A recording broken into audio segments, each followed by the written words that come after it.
What is this tool with serrated hooks at the end that contract when pulling the two parts of the handle together? This was found in an old shack, and my estimate of the age is 70 to 100 years. Even the older generation in my hunting team, who normally know all about these kinds of old tools, are stumped, but their guess is that it was used by lumberjacks. The tool has no obvious markings that I can see, and it seems too weak to really be used for gripping and pulling logs. I have Googled for old lumberjack tools, and old tools in general, but have had no luck.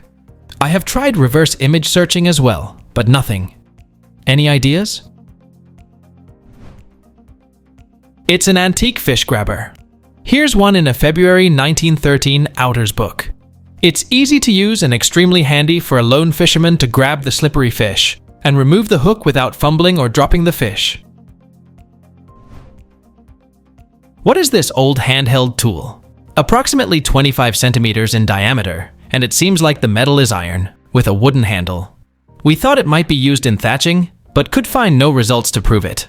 Does anyone know what this is used for, and what the name is? It's an old-school sweat scraper for use on horses. The metal teeth are for shedding, and the flat edge is for sweat scraping. So this would just be for the single purpose of sweat scraping. The typical use of a sweat scraper is to remove excess water after washing a horse to help it cool down, rather than for just sweat. Without the use of a sweat scraper, it would take more effort and additional rags to remove the same amount of excess water. Therefore, the proper use of a sweat scraper helps to ensure an effective cool-down process. What is this antique hand tool with a leather guide or clutch my dad found in an antique shop? Around 13 inches overall length and beveled by the leather strap in a way that may increase leverage. What I assume to be the owner's name, G. Zeller, is stamped on all four sides, and where there are two imprints, it looks like the top one was overwritten. I would welcome any information or ideas.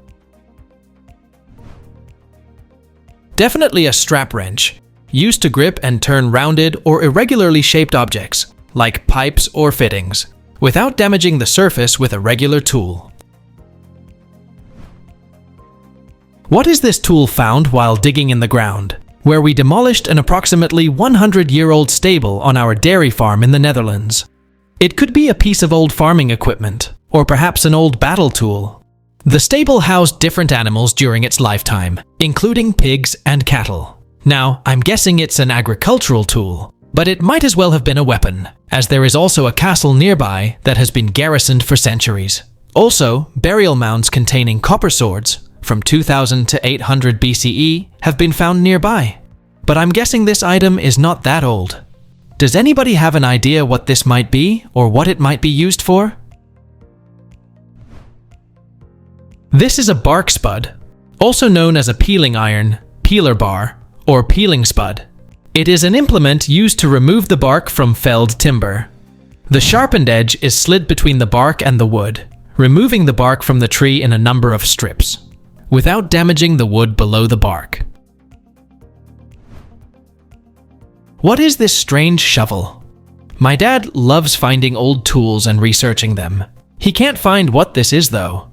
He goes to resale shops and antique stores to buy old tools and such, and rehabs them. He is pretty good at researching, and has done tons of them, but he can't find anything about this one. Does anyone know? It's a grain peck measuring shovel, a scoop designed to measure out specific quantities of material. It was originally designed for coal, but was often used for grain. Source? I'm a farmer with a lot of antique items still in use. What is this tool-like object found in Georgia, near the Columbus area, after erosion from Hurricane Michael around 7 years ago? It appears to be some sort of hammer used for intricate work, rolled through and eroded some loose soil. It's a solid cast of metal, iron possibly, and I cleaned it up the best I could without being too rough to avoid flaking any possible rust. No idea how old it is or if it's even very old at all. Any idea what it's for and when it's from? It's a 1930s welder's chipping hammer, used for removing slag from welds. The spring on the bottom is intended to dampen vibrations that would otherwise be transmitted to your hand, potentially causing fatigue. That particular hammer is suspect to criminal involvement. You can tell that because of the way that it is. What is this some sort of hand tool? It's about 5 inches long, made of metal, stamped with "Made in France", with lots of holes at one end of decreasing sizes, and a metal ring moves up the handle to lock it closed. They were in a box of books, tools, and other bits given to me by an elderly neighbor. Her parents had a jeweler in London in the early 1900s, so they probably came from there originally. I have tried a reverse image search and Googling the description, but I can't find out what it is. Any ideas? Thanks. It's a horological hand broaching pliers, used in watch and clock making, and for broaching or enlarging the size of the holes in watch hands. This device actually holds the watch hands in place, and that allows you to file down the hole in the watch hand to allow you to fit the pipe. The notches in the end of the jaws would likewise be for hands with square holes. What is this oxidized mechanical piece with strings inside, found at the consignment auction? There are no manufacturing tags other than what seems to be a company logo with the letter B on it. My guess is possibly for generating electricity. I would be interested to know its use and how old it might be. It's a hand crank generator used in old telephones. Basically, you had a box with a hand crank that drove a generator.